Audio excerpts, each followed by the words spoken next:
अगर आप English literature पढ़ते हैं, सुनते हैं या इसमें इंटरेस्ट रखते हैं तो याद रखिए कि शेक्सपियर सिर्फ एक राइटर नहीं बल्कि पूरी एक दुनिया का नाम है। एक ऐसा आदमी जिसके अल्फाज, अंदाज और सोचने का तरीका आज भी इंसान की जिंदगी को बदल देता है। शेक्सपियर को समझना यानी कि जिंदगी को समझना है और आज हम इस सेहर अंगेज दुनिया का दरवाजा खोलने वाले हैं। और अब ये दरवाज़ा शेक्सपियर की तमाम तर ज़िंदगी आपके सामने खोल कर रख देगा। इमेजिन करें इंग्लैंड का एक छोटा सा शहर जिसका नाम स्ट्रैटफोर्ड अपॉन एवॉन है। वहां पर एक आम सा बच्चा पैदा होता है, ना कोई रॉयल फैमिली, ना ही कोई अमीर बैकग्राउंड से ताल्लुक, ना कोई यूनिवर्सिटी की डिग्री, बस एक आम से कारपेंटर का बेटा। लेकिन ये जो बच्चा होता है ये बड़े बड़े सपने देखता है। ऐसी दुनिया जहां पर इंसान अपने अंदर की खुशी, अपने अंदर का दर्द, प्यार, नफरत सब जुबान से बयान कर सके। बस वक्त गुजरता गया और यही बच्चा लंदन पहुंच गया।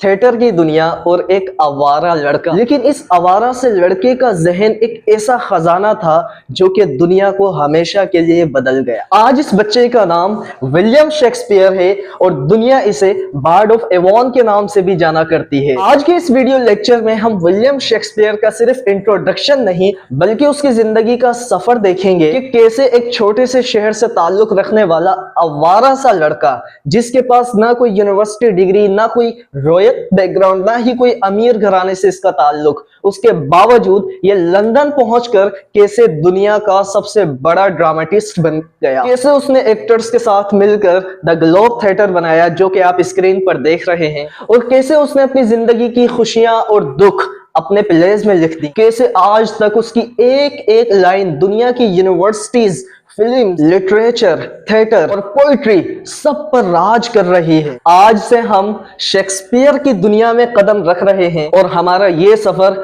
आज इंग्लिश लिटरेचर को एक नई रोशनी देने वाला है। तो चलिए शुरू करते हैं कि कहां पर शेक्सपियर पैदा हुआ, कब पैदा हुआ, कौन से शहर से इसका ताल्लुक था। तो first of all let's talk about he was born in 1564। 1564 में शेक्सपियर पैदा हुआ है। स्ट्रैटफोर्ड अपॉन एवॉन एक शहर का नाम है जो कि स्क्रीन पर आप अभी देख रहे हैं। और देखेंगे कि एजुकेशन इसने कितनी ली है। एजुकेशन इसने ली थी नो यूनिवर्सिटी से। नो यूनिवर्सिटी जो है वो दुनिया की सबसे खूबसूरत तरीन यूनिवर्सिटी है। अरे पागलो, समझ लो, मैंने आपको नो और नोट का जो फर्क बताया था वीडियो में, नो यूनिवर्सिटी का डिनाई कर रहा है, यानी कि किसी भी यूनिवर्सिटी से शेक्सपियर ने कोई तालीम हासिल नहीं की। कोई इसने ऐसी तालीम हासिल नहीं की है जो इसको एक बड़ा ड्रामेटिस्ट और दुनिया के अंदर आज इसको इस नाम से जो जाना जाता है शेक्सपियर। तो यानी कि शेक्सपियर ने कोई ऐसी तालीम कहीं से हासिल नहीं की है, ठीक है। यानी कि ये सेल्फ मेड जीनियस आदमी था, यानी कि कहा जाता है कि ये गॉड गिफ्टेड था। उसके बाद हम बात करते हैं विलियम शेक्सपियर के करियर के बारे में कि इसका करियर क्या था। सबसे पहले लंदन जाकर ये एक्टर बना है, उसके बाद ये प्लेराइट बना है। यानी प्लेराइट कहते हैं कि एक ऐसा बंदा जो प्लेस वगैरह लिखता है थिएटर, टीवी, रेडियो वगैरह के लिए। प्लेराइट बना है एक्टर बनने के बाद। उसके बाद ये पोइट बना है जब इसने 154 अपनी सोनेट्स वगैरह लिखी है, ठीक है। यानी अभी मैं ऊपर ऊपर से सरफेस पे आपको इसका इंट्रोडक्शन दे रहा हूं, उसके बाद हम इसके असल काम की तरफ आ जाएंगे। कंपनी यानी कि कंपनी से मुराद यहां पर यह है कि ये काम किसके पास किया करता था। तो लॉर्ड कैम्बेरलियन मैन जो था, स्क्रीन पे अभी आप देख रहे होंगे, इसके पास ये काम किया करता था। किंग्स मैन के नाम से इसे जाना जाता था। थिएटर जो था जहां पर ये काम वगैरह करते थे वो द ग्लोब थिएटर था जो कि स्क्रीन पर अभी आप देख रहे हैं। यहां पर इसके प्लेज वगैरह किए जाते थे। जितने भी प्लेज हैं वो इसके तकरीबन यहीं पर हुआ करते थे। द ग्लोब थिएटर को आप याद ऐसे रख सकते हैं कि मैकबेथ, हैमलेट, रोमियो जूलियट, जो इसके बड़े ये जो प्लेज थे ये इसके यहीं पर हुआ करते थे और यहीं पर हुए। यानी कि ज्यादातर बड़े बड़े काम जो है द ग्लोब थिएटर में इसने अपने किए हैं। मेरे प्यारे बच्चों, एक बात यहाँ पर आपको याद रखनी जरूरी है कि अगर कभी भी एक क्वेश्चन आपके सामने आए कि नेशनल पोइट ऑफ इंग्लैंड किसे कहा जाता है, तो वहां पर विलियम शेक्सपियर का ऑप्शन जरूर होगा। या फिर विलियम शेक्सपियर अगर नहीं हो और नॉन ऑफ दीज हो, बाकी तीन ऑप्शन कुछ और हो, तो आपने नॉन ऑफ दीज पर ही टिक करना है, क्योंकि विलियम शेक्सपियर को नेशनल पोइट ऑफ इंग्लैंड कहा जाता है। मैंने जैसे कि आपको बताया था कि proper education system William Shakespeare ने नहीं ली थी। उसकी वजह ये थी कि यहाँ पर इसके वालिद के बारे में थोड़ा सा मैंने डिस्क्रिप्शन दिया है, क्योंकि देखें जितनी एजुकेशन वगैरह इंसान अपने बचपन में लेता है वालिदैन की मेहनत से ही होती है, ठीक है। तो अगर वालिद मोहतरम इन पर मेहनत करते या फिर उनके हालात अच्छे होते तो बेशक वो इनको यूनिवर्सिटी लेवल तक पढ़ाते। इसका माना आप समझ रहे हैं ना। यानी कि शेक्सपियर ने ऐसा नहीं है कि बिल्कुल ही कुछ नहीं पढ़ा है, कहीं स्कूल में कभी एडमिशन ही नहीं हुआ, स्कूल में पढ़ा इसने। कौन सा स्कूल था वो भी मैं अभी आपको बताने जा रहा हूं। आइए थोड़ा सा हम देखते हैं कि शेक्सपियर क्या हुआ था। He did take no proper education system, no training as other dramatists of the period। कहा जाता है कि शेक्सपियर ने जो है वो कोई प्रॉपर एजुकेशन सिस्टम हासिल नहीं किया था, जैसे कि उस दौर के और ड्रामेटिस्ट जो हुआ करते थे उन्होंने जिस तरह की ट्रेनिंग्स, जिस तरह की एजुकेशन ली थी, शेक्सपियर का ऐसा कोई लेना देना नहीं हुआ है। His father name was John Shakespeare। आप एक बात यहाँ पर याद रखें कि इस दौर में जो है ना वो ज्यादातर जो वालिद का नाम हुआ करता था वही बेटे का नाम रख दिया जाता था, बस थोड़ा सा डिफरेंस दोनों के अंदर आता था। तो जॉन शेक्सपियर नाम था इसके वालिद का। Shakespeare was third child of John Shakespeare. तीसरा बच्चा था, तीसरे नंबर पर था जॉन शेक्सपियर का ये बेटा। John Shakespeare was a carpenter, a farmer and a butcher. कहा जाता है कि जॉन शेक्सपियर जो है वो एक कारपेंटर था, एक फार्मर भी था और ये एक बुचर, एक कसाई का काम भी किया करता था। देखें मुख्तलिफ काम करता था बेचारा। इट मींस कि ये बंदा गरीब था, कभी कुछ कर रहा है कभी कुछ कर रहा है, यानी कि सेटल्ड नहीं था अपनी जिंदगी में। इन 1578 1578 की बात है कि his business had to face a decline.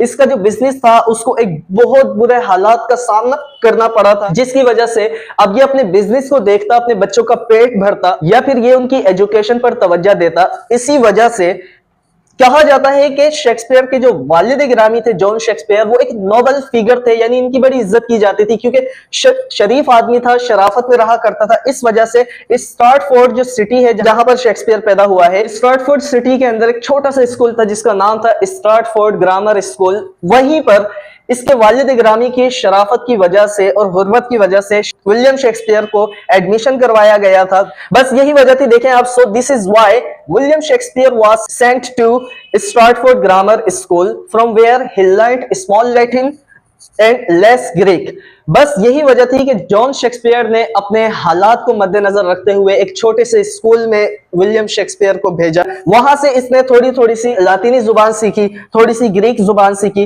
But he could not reach at the level of university. लेकिन कहा जाता है कि विलियम शेक्सपियर जो है यूनिवर्सिटी के लेवल तक नहीं पहुंच सका था। आइए अब हम आते हैं शेक्सपियर की जवानी की तरफ कि शेक्सपियर ने जवान होते ही सबसे पहले काम क्या किया। तो जवान होते ही जैसे कि हर इंसान की ख्वाहिश होती है कि उसकी शादी हो जाए, तो शेक्सपियर ने भी वही किया है। इन 1582 William Shakespeare was 18 years old। 1582 में 18 साल का ये हो गया था। फिर क्या, he got married to Anne Hathaway. Anne Hathaway जो है इसकी वाइफ का नाम है। एन हैथवे से इसकी शादी हो जाती है नवंबर 1582 के अंदर। जैसे ही 18 साल का शेक्सपियर हुआ, नवंबर में 1582 के अंदर इसने शादी की है। And they had remained married until Shakespeare's death. और इन दोनों की जो शादी है वो शेक्सपियर की डेथ तक कायम रही है। बहुत बड़ी बात होती है।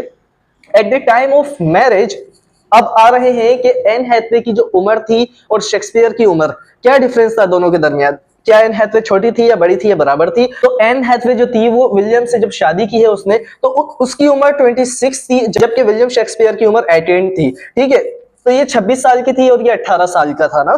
ठीक है, ठीक। अच्छा, फिर क्या हुआ कि ये जो है प्रेग्नेंट हुई है अपने पहले बच्चे के साथ जिसका नाम था सुजैन। अच्छा, फिर हम आ जाते हैं शेक्सपियर की औलाद की तरफ कि इसके कितने बच्चे हुए हैं। तो टोटल जो है वो शेक्सपियर के 3 बच्चे हुए हैं, जिसमें एक लड़का था और 2 लड़कियां थी। सबसे पहले सुजैन नाम की बेटी इसको पैदा होती है, जो कि 1583 को पैदा होती है और 1649 यानी 66 साल तक ये बच्ची इसकी जिंदा रही है। उसके बाद जो है 1585 के अंदर इसको ट्विंस होते हैं।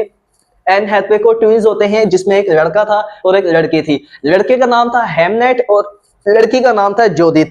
अब जोदित जो थी वो तो 77 साल की जिंदगी जी कर गई है, यानी कि वो 1585 में पैदा हुई और 1662 को उसका इंतकाल हुआ, उसने वफात पाई। जबकि हेमनेट जो कि इसका लड़का था, ठीक है, जो बेटा था इसका सन, वो जो है 1585 को पैदा हुआ, जोदित के साथ पैदा हुआ था, ट्विन पैदा हुए थे। लेकिन 1596 यानी 11 साल की उम्र में वफात पा गया, इस दुनिया से रुखसत हो गया। इन 1585 दे हैड 3 चिल्ड्रन। 1585 में जो है इनके 3 बच्चे थे। टोटल जो है वो शेक्सपियर के 3 ही बच्चे थे, जिसमें एक बेटा था, 2 बेटियां थी।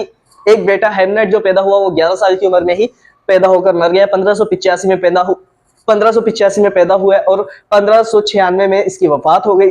उसके बाद जो है इसकी एक जोदित बेटी थी और एक इसकी बेटी थी सुजैन। सुजैन जो है वो पूरी यानी 66 साल की होकर मरी है और जोदित जो है वो 77 साल तक जिंदा रही है। तो ये थोड़ी सी हमने डिस्कस की शेक्सपियर की मैरिज लाइफ को। So it is amazing that a person who does not have proper training of dramatist and do not have a proper education system as a dramatist. Thus, in the history in Elizabethan age, he becomes so popular, so famous and a prominent figure that today a child is known to his name, Shakespeare. That's why Elizabethan age is also known as Shakespearean age. यानी Shakespeare इतना ज्यादा मशहूर होता है कि आज बच्चा बच्चा उसके नाम को जानता है, शेक्सपियर। और एलिज़ाबेथन एज को इसी के नाम से मौसूम भी किया जाता है, शेक्सपियरियन एज या फिर एज ऑफ शेक्सपियर। तो ये इतना मशहूर हो गया था और इसका जो ये फेमस होना था ना, इसकी जो ड्रामेटिक अचीवमेंट थी, इसकी जो पोएटिक अचीवमेंट थी, तो उस वक्त के और आज के स्कॉलर्स आज भी इस बात पर हैरान होते हैं। यानी इनके लिए एक मिस्ट्री बनकर रह गया है कि ये कैसे हो सकता है कि एक इंसान जो कि इतना पढ़ा लिखा भी नहीं है,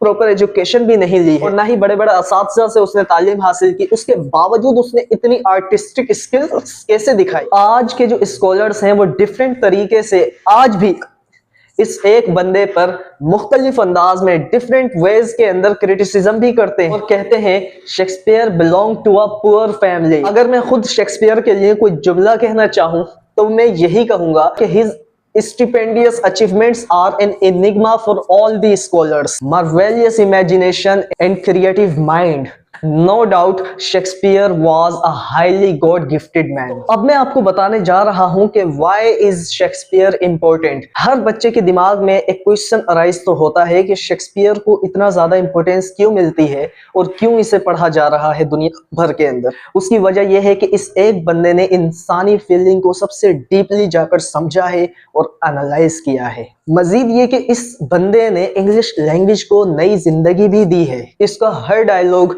हर सीन आज एक टेक्स्ट बुक बन चुका है। इसके प्लेज के अंदर प्यार भी है, दुख भी है, जिंदगी भी है, धोखा भी है, यानी कि तकरीबन सब कुछ ही। यानी हर ईरा के अंदर ये रेलेवेंट भी है और हर ईरा के अंदर पावरफुल भी। यानी आप इसको ऐसे समझें कि शेक्सपियर ने इंसान को इंसान के सामने रख दिया बिना किसी फिल्टर पे। तो बस यही वजह है मेरे प्यारे स्टूडेंट्स, जो शेक्सपियर को इतनी ज्यादा इंपॉर्टेंस हासिल है और इसे दुनिया भर में पढ़ा जाता है।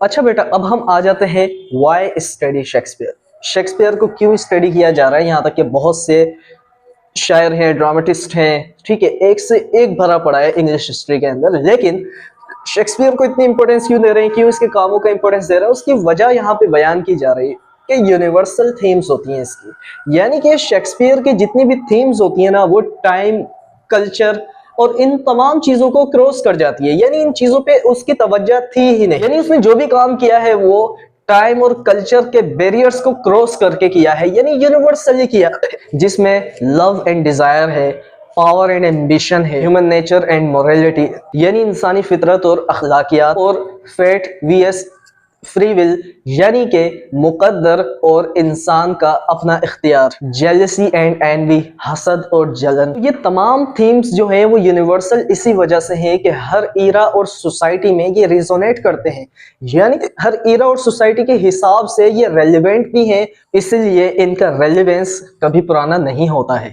अब आते हैं नंबर 2 पे, ब्यूटीफुल लैंग्वेज। अब ब्यूटीफुल लैंग्वेज से मुराद ये है कि शेक्सपियर की जो लैंग्वेज थी ना, वो एक तो पोइटिक थी, शायराना थी, और दूसरा बहुत ज्यादा एक्सप्रेसिव भी हुआ करती थी। वो मेटाफर्स, सिमाइल, इमेजरी, इन तमाम चीजों का यूज बहुत ज्यादा किया करता है, जो रीडर्स और व्यूअर्स की इमोशंस को डायरेक्टली अफेक्ट करते हैं। अब आते हैं नंबर 3 पे हमारे पास, कॉम्प्लेक्स कैरेक्टर्स। क्यों?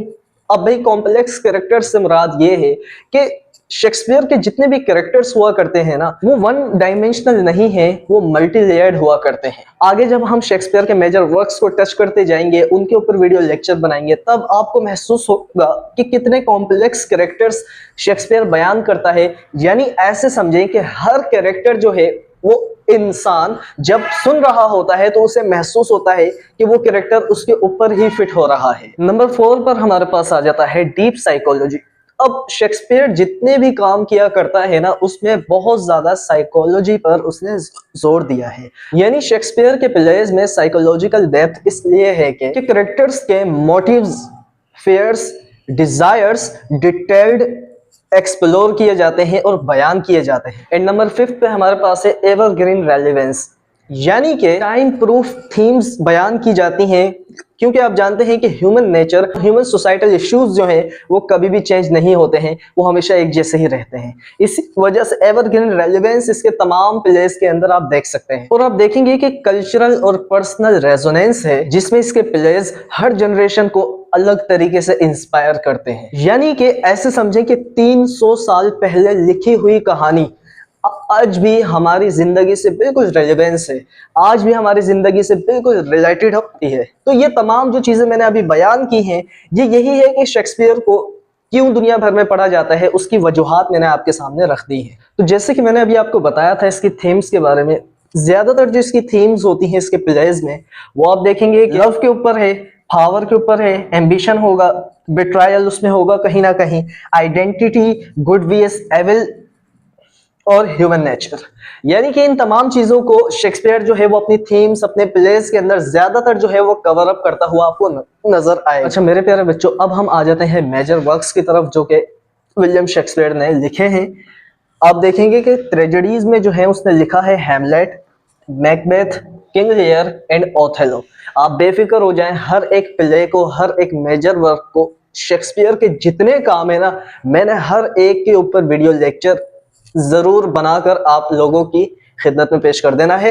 अच्छा फिर हम आ जाते हैं कॉमेडीज की तरफ। तो कॉमेडीज में इसने 12th night, as you like it, the merchant of Venice, ये इसने काम किए। उसके बाद हिस्ट्रीज की तरफ हम आए तो हेनरी V और रिचर्ड III, इस पर इसने हिस्ट्रीज अपनी लिखी हैं। पोएट्री में 154 सोनेट्स इसने लिखे हैं। तो अब आप देखेंगे कि मेजर वर्क्स जो हैं इसके हैं तो बहुत सारे, लेकिन वन बाय वन हम जब इनको कवर करेंगे तो आपको बड़ा मजा आने वाला है। अच्छा थोड़ा सा आपको यहाँ पर मैं टच दे दूं कि ट्रेजेडीज में इसके किस तरीके के काम है, कॉमेडीज, हिस्ट्रीज, पोएट्री में क्या क्या काम है।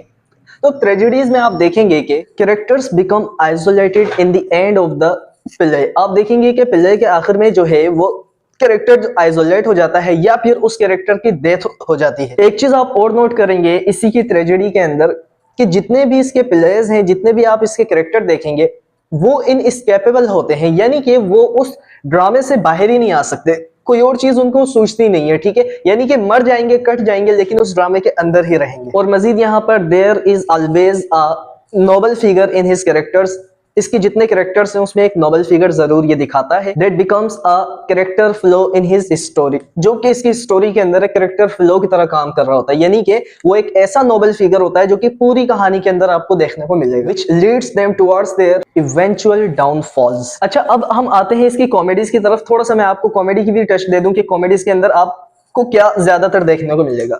कॉमेडीज में आपको इस तरह के कैरेक्टर्स और इस तरह की बातें देखने को मिलेगी कि एक यंग लवर्स का कपल है जो कि स्ट्रगल कर रहा है अपनी मोहब्बत को कामयाब करने की, और ज्यादातर आप देखेंगे कि इंटरफेरेंस जो हो रही होगी इन दोनों के दरमियान वो इनके एल्डर्स या इनकी फैमिलीज की हो रही होगी। And you would also consider and see there is some elements of separation and reunification. आप देखेंगे कि इन दोनों यानी कॉमेडीज के अंदर जो लवर्स है ना, इन दोनों की जिंदगी अगर कोई तबाह कर रहा होगा तो वो इनके घर वाले होंगे, इनके एल्डर्स होंगे, और इनसे बचने के लिए ये बहुत ज्यादा कोशिश कर रहे होंगे कि कैसे ना कैसे हमारी मोहब्बत कामयाब हो। और मिस्टेकन आइडेंटिटीज आपको देखने को मिलेंगी जो कि डिसग्यूज होके इसके कैरेक्टर्स और प्ले के अंदर घुस जाती हैं और पूरा बेड़ागर्क कर रही होती है कहानी का। और आप देखेंगे अ क्लेवर सर्वेंट, एक ऐसा सर्वेंट जो कि बहुत ज्यादा तेज है, उसी की मदद से बहुत सारे काम सॉर्ट आउट हो रहे हैं। फिर इन दी एंड आप देखेंगे कि फैमिली इश्यूज जो है ना वो सारे सॉर्ट आउट हो जाते हैं, फैमिली प्रॉब्लम्स जो है फैमिली खुद ही सपोर्ट करना शुरू कर देती है लवर्स को, और आखिर में इनकी मोहब्बत भी कामयाब हो जाती है। यानी कि कॉमेडीज के अंदर इस तरह की चीजें आपको देखने को और सुनने को मिलेंगी। तो ये सब तो था हमारा कॉमेडीज के बारे में कि किस तरीके से